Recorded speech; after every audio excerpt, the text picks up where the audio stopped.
प्रिय, उस दिन आदम और हव्वा के पाप के कारण क्या हुआ? शर्मिंदा होना पड़ा, अपमानित होना पड़ा। प्रियो, इसलिए तो वे अपने नंगेपन को छिपाने की कोशिश किए। उस अदन की वाटिका में परमेश्वर की आवाज को सुनते ही झाड़ियों के पीछे जाकर छिपने की आवश्यकता क्यों पड़ी? क्यों उन्हें छुपना पड़ा? परमेश्वर से उन्हें क्यों छिपना पड़ रहा है? फिर से कह रहा हूं, पाप मनुष्य में डर को लेकर आता है, छिपने के लिए मजबूर करता है। इसीलिए तो आज हम में से बहुत से लोग रहस्यमय जीवन जी रहे हैं। प्रियो, एक लड़का और लड़की उन्हें कोई ना देखे पार्क में गुप्त स्थान में जाकर बैठ गए। ऐसे सुनसान स्थान में बैठ गए और सोचने लगे कि हमें कोई नहीं देख रहे हैं, और वहां पापमय कामों को करना आदत बना लिए। एक बार वहां 5 लड़के आए। वे जो कर रहे थे उसे सेल फोन में रिकॉर्ड कर लिए। रिकॉर्ड करने के बाद जाकर बोले, देखो सब रिकॉर्ड कर लिए हैं, इसे ले जाकर हम तुम्हारे माता पिता को दिखाएं या सोशल मीडिया में डाल दें, या तुम हमारे साथ पाप करोगी, क्या चाहती हो? उस दिन से उस लड़की को इन 5 के साथ पाप करना पड़ रहा था। 5 में से कोई भी बुलाए लड़की को जाना पड़ता था। जब भी बुलाए इस लड़की को जाना पड़ता था। वो क्यों इस तरह बंदी बन गई? ये लड़की इन दुष्ट लड़कों के सामने बंदी क्यों बन गई? कारण जानते हैं, पाप के कारण ऐसा ही होता है। एक व्यक्ति के साथ पाप करना शुरू होता है तो उसके बाद 10 लोगों के साथ, उसके बाद 20, उसके बाद अनगिनत लोगों के साथ। प्रिय भाइयों और बहनों, उस दिन शैतान कितनी बुद्धिमानी से, कुछ नहीं होगा इस तरह कहा ना, कुछ नहीं हुआ, क्या होने वाला है? अंत में जो परमेश्वर ने कहा वही पूरा होगा।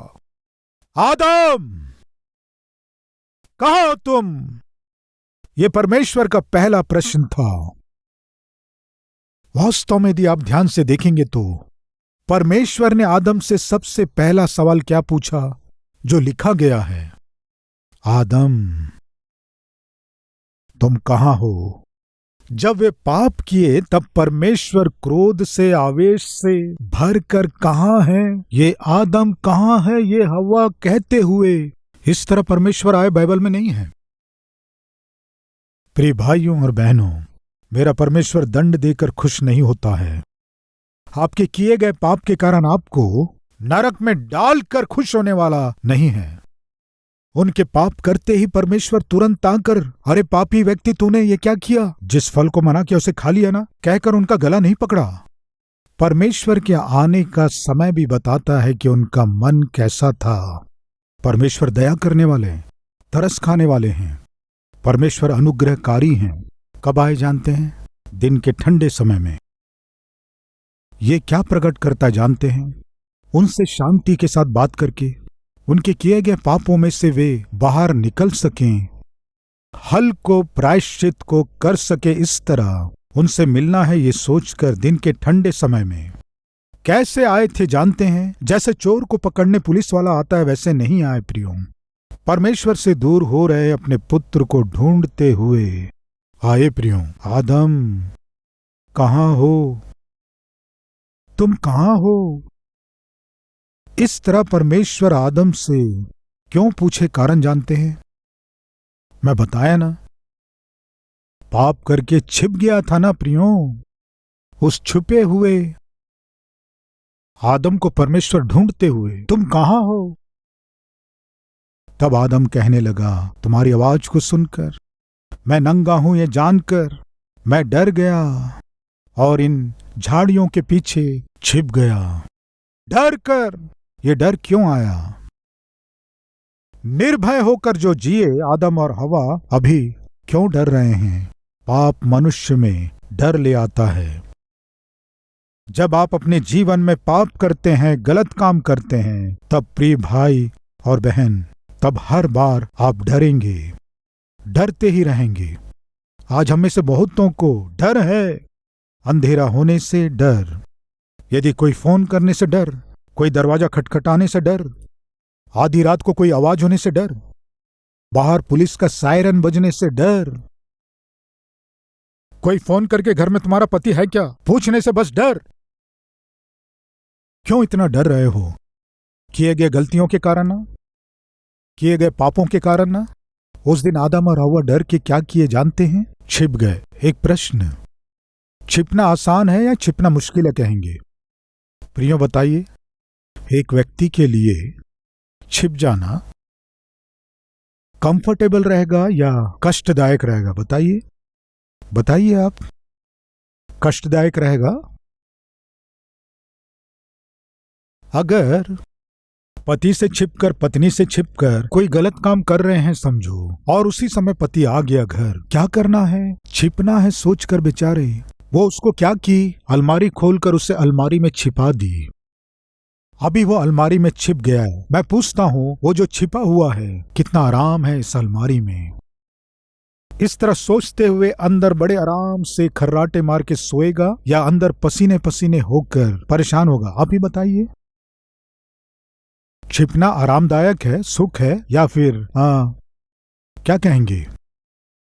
पति घर आया, भोजन किया, उसके बाद 2 घंटे सोया, उसके बाद वो चला गया। फिर वो जल्दी जल्दी आकर अलमारी में जो था उसे बाहर निकालूंगी सोची तो अलमारी खुलते हुए सामने गिरा। क्या हुआ? मर गया प्रियो। ऐसा क्यों हुआ? छिपना उतना आसान नहीं है। प्रिय भाई और बहन, आपको क्या समझ में आ रहा है? आज हमें बहुत से लोग छिप रहे हैं। आज हमें बहुत से लोग लुका छिपी खेल रहे हैं। उसमें सुख नहीं है, उसमें शांति नहीं है, उसमें आनंद नहीं है। कृपया सुनिए, छिपने वाला हर एक व्यक्ति अपने जीवन में मुसीबतों को उठाता है। कहीं पकड़ में ना आ जाऊं, कहीं कोई देख ना ले, ये सोचकर मनुष्य बिना शांति के जी रहा है। उस दिन परमेश्वर ने आदम को पुकारा, आदम तू कहां है? तुम कहां हो? तुम्हें मेरे साथ रहना था, मुझसे बातें करना था, मेरी उपस्थिति में रहना था, मेरे साथ संगति में रहना चाहिए था, मेरे साथ बात करना था। कहां हो? परमेश्वर ने भटके हुए आदम से जो प्रश्न किया वही प्रश्न आज आपसे भी कर रहे हैं। प्रिय भाई और बहन, कहां हो?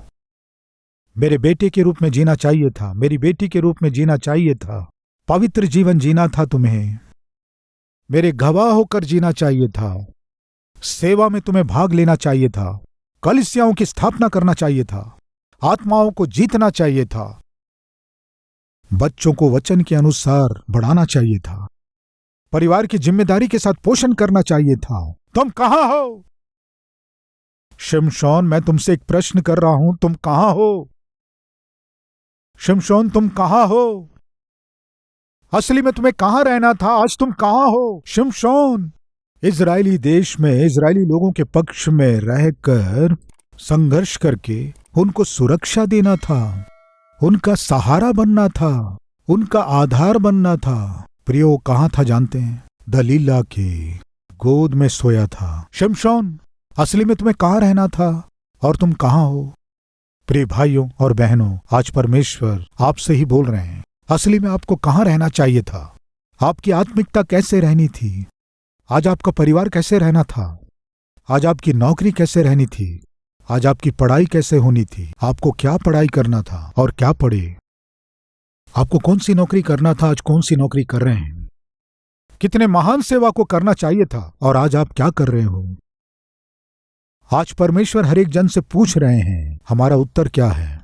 शिमशोन को इजरायलियों के पक्ष में न्यायी के रूप में रहकर अपने देश के लोगों की शत्रुओं से उनकी रक्षा करना था, लेकिन आज शिमशोन कहां है? 2 खंभों के बीच जंजीरों से बांधा जाकर, दोनों आंखें फोड़ दिए जाकर, एक अभागे स्थिति में, दुश्मनों के हाथों में मार खाकर, घायल होकर, बेसहारा बनकर उन जंजीरों के बीच खड़ा रह गया। प्रियो, शिमशोन, तुम्हें कहां रहना चाहिए था? तुम कहां हो? प्रिय भाई और बहनों, परमेश्वर आज आपसे पूछ रहे हैं, आपको कहां रहना चाहिए था? संडे स्कूल आती थी, संडे स्कूल आते थे, बचपन से ही प्रभु की प्रार्थना किए थे और की थी, और बहुत पहले बपतिस्मा ले लिए, बहुत पहले से क्वायर में भाग ले रहे हैं, बहुत सुंदर गीत गाते हो, बहुत सुंदर गीत गाती हो, कलीसिया में सेवा में सेवकों के साथ संगति में रहकर आप उन्नति किए, लेकिन आज आप कहां हैं? कलीसिया को छोड़ दिए हो, सेवा को छोड़ दिए हो, गवाही को भूल गए हो। पूरे परिवार के साथ परमेश्वर की आराधना करना चाहिए था आपको। परमेश्वर से दूर हो गए हो। आदम तुम कहाँ हो? प्रभु से दूर हो गया, पवित्रता से दूर हो गया। आज हम में ऐसे लोग नहीं हैं कहेंगे। परमेश्वर से दूर हो गए, आत्मिकता से दूर हो गए, पवित्रता से दूर हो गए, शांति से भरे हुए जीवन से दूर हो गए। क्या हासिल करेंगे? प्रियो, शिमशोन जैसा ही परमेश्वर से दूर होकर शत्रुओं के हाथों में पड़कर नाश हो गया। परमेश्वर से दूर होकर कैन क्या हुआ जानते हैं? एक भगोड़ा बन गया। आज हम में कोई भी क्यों ना हो, आपके किए गए पापों के कारण परमेश्वर से दूर हो रहे हैं तो आप भगोड़े हो जाएंगे, बिना दर्शन और मंजिल के जिएंगे। याद रखिए, परिवार को बना नहीं पाओगे, परिवार का पोषण नहीं कर पाओगे, समाज में आदर इज्जत नहीं पा सकोगे, भगोड़ा बनकर जियोगे। कब तक ऐसे जियोगे?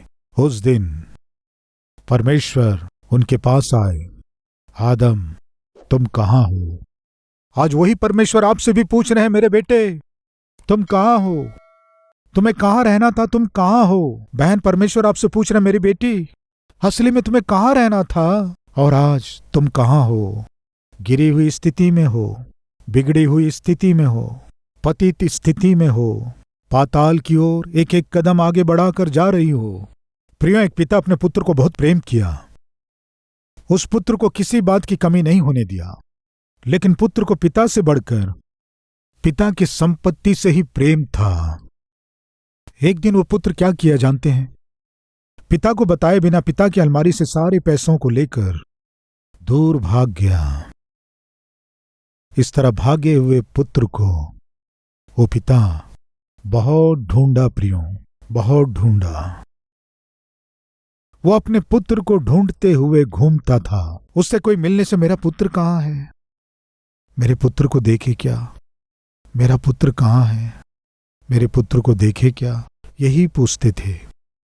कई बार जब कोई दिखाई नहीं देने से मेरे पुत्र तुम कहाँ हो चिल्लाया करता था। प्रियो, इस तरह चिल्लाते चिल्लाते प्लेटफॉर्म में ही सो जाता था। वो धनवान व्यक्ति था, लेकिन पुत्र के खो जाने से पुत्र को खोजते हुए बेटे तुम कहाँ हो ढूंढते हुए पुकारता था, प्लेटफॉर्म में ही सोता था। एक दिन ट्रेन में से एक भिखारी उतरा। भिखारी उतरकर वहां के लोगों से वो भीख मांगने लगा। भूख लग रही है, बहुत समय से नहीं खाया, कृपया 1 रुपए भीख देंगे, भूख लग रही है। मुरझाया हुआ चेहरा, लंबे बाल, बड़ी हुई मैली दाढ़ी, फटे हुए वस्त्र, शायद ट्रेन में से उसे उतार दिए थे। वहां भीख मांग रहा था। भूख सह नहीं पा रहा हूं, कृपया मेरी सहायता कीजिए। जब वो भीख मांग रहा था, इस तरह भीख मांगते हुए वहां जो सोया था उस बूढ़े व्यक्ति के पास आकर जगाकर, बाबूजी भूख सह नहीं पा रहा हूं, मेरी कुछ सहायता करोगे क्या, पूछ रहा था। लेकिन वहां सोया हुआ बुजुर्ग कुछ बड़बड़ा रहा था। क्या बड़बड़ा रहा था जानते हैं? बेटे तुम कहाँ हो, मेरे बेटे तुम कहाँ हो, बस यही नींद में बड़बड़ाता था। और ये भिखारी कह रहा है भोजन किए हुए बहुत दिन हो गए, भूख लग रही है, 1 रुपए देंगे, भीख मांग रहा था। बाबूजी 1 रुपए देंगे क्या? जब मांग रहा था वहां सोया हुआ बुजुर्ग व्यक्ति आंखें खोला, सामने उस भिखारी को देखा। वो भिखारी हाथ बढ़ाकर, भूख लग रही है, मुझे खाना चाहिए, खाने के लिए मुझे कुछ भीख देंगे क्या? उस बुजुर्ग ने कहा, बेटे कहाँ हो, अभी तक तुम कहाँ थे? ये कहते ही उस पुत्र को समझ में आ गया, ये जो है मेरा पिता है। पिता को समझ में आया कि ये मेरा पुत्र है। तब उस पिता ने कहा, बेटे अब तक तुम कहाँ थे? तुम्हें राजकुमार के समान जीना था, मेरी सारी संपत्ति के तुमको वारिस बनना था, मुझे छोड़कर, मेरी संगति को छोड़कर, मेरे अनुशासन को छोड़कर तुमने अपनी मर्जी चाहा, अपने मित्रों को, अपने दोस्तों को चाहा। आज तुम्हारी मित्रता हो सकती है या तुम्हारे पाप में आदतें हो सकती हैं। तुम्हारी चाही गई स्वेच्छा के कारण तुम भिखारी बन गए, तुम भीख मांग रहे हो। मैं तुम्हें ढूंढते हुए घूम रहा हूं बेटे। भीख मांगने की नौबत तुम्हारे जीवन में क्यों आई बेटे? तुम्हें कहां रहना चाहिए था? कहां हो बेटे? प्रियो, आज मेरे प्रभु यीशु मसीह भी आपको ढूंढ रहे हैं। आपको देखकर मेरे प्रभु यीशु मसीह कह रहे हैं, तुम्हें कहां रहना चाहिए था? तुम कहां हो? आओ हम अपने घर चलें। आ जाओ मेरे साथ। उस दिन भीख मांगने वाला व्यक्ति अपने किए गए पापमय कामों के कारण जब वो भीख मांग रहा था, उस पुत्र से पिता कह रहा है, आ जाओ तुम मेरे साथ।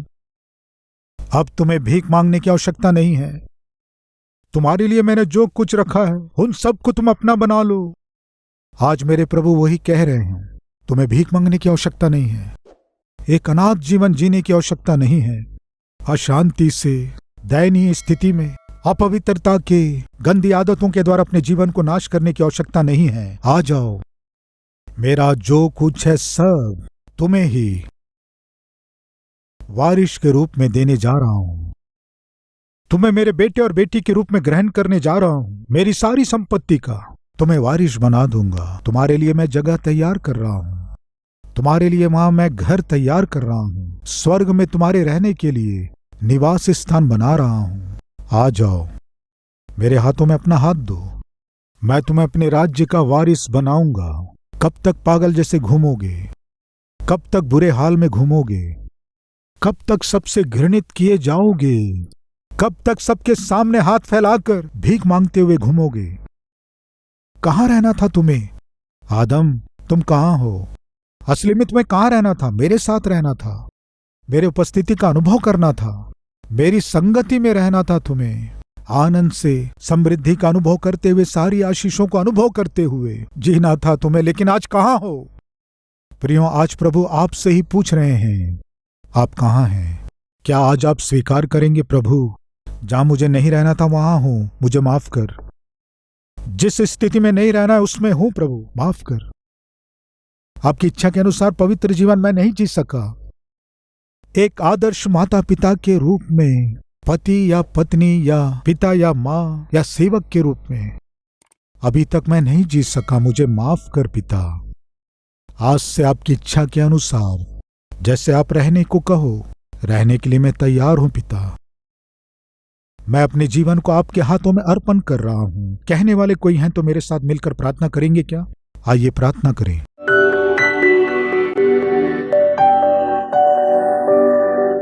महान, पवित्र, प्रेमी परमेश्वर पिता, सामर्थी वचन के द्वारा आज आप हर एक जन से बात किए। आपका धन्यवाद स्तुति करते हैं पिता। पता नहीं क्यों मनुष्य प्रारंभ से ही आपकी बात सुनने से, आपकी आज्ञा मानने से बढ़कर शैतान की बात सुनने के लिए, उसकी बात मानने के लिए पहला स्थान दिया। उसके किए गए हर एक पाप और गलतियों के कारण कष्ट होगा, नष्ट होगा, बर्बाद होगा जानता था, और नाश हो जाएगा और मिट जाएगा ये जानकर भी पता नहीं क्यों शैतान की बात सुनकर पिता, आज हम में से बहुत से लोग शांति को खो दिए हैं, आनंद को खो दिए हैं, आत्मिकता को भी पिता खो दिए हैं। लेकिन इस समय आप कह रहे हैं, कहां हो पिता? हम मान रहे हैं, आप जहां हमें देखना चाहते हैं हम वहां नहीं हैं पिता। आपके चाहने वाली स्थिति में हम नहीं हैं पिता। आपके चाहने वाले स्तर में हम दिखाई नहीं दे रहे हैं पिता। ये सत्य है। क्षमा कीजिए, माफ कीजिए। आज जितने लोग पिता, इनकी स्थिति दीनहीन स्थिति है, अपवित्र स्थिति है, आपसे दूर चले गए हैं। शिमशोन के समान शैतान और पाप के बंधनों में रहकर गुलाम बन गए हैं। हम जानकर क्षमा मांग रहे हैं पिता। क्षमा के लिए विनती कर रहे हैं पिता। दया करके हर एक जन जो जो पाप अभी तक किए उनके कारण आपको बहुत दुख पहुंचाए हैं, इस विषय में आपसे क्षमा मांग रहे हैं पिता।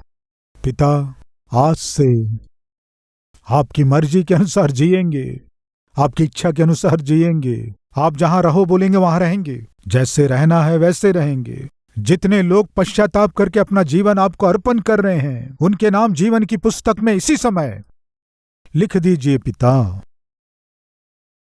समाज में उपयोगी हो सके, बहुतों की भलाई कर सके, आदर्श बन सके, कलीसिया में और चारों ओर के लोगों के लिए आदर्श बनकर जीने का महान सौभाग्य दीजिए। यीशु मसीह के नाम से मांगते हैं पिता, आमीन।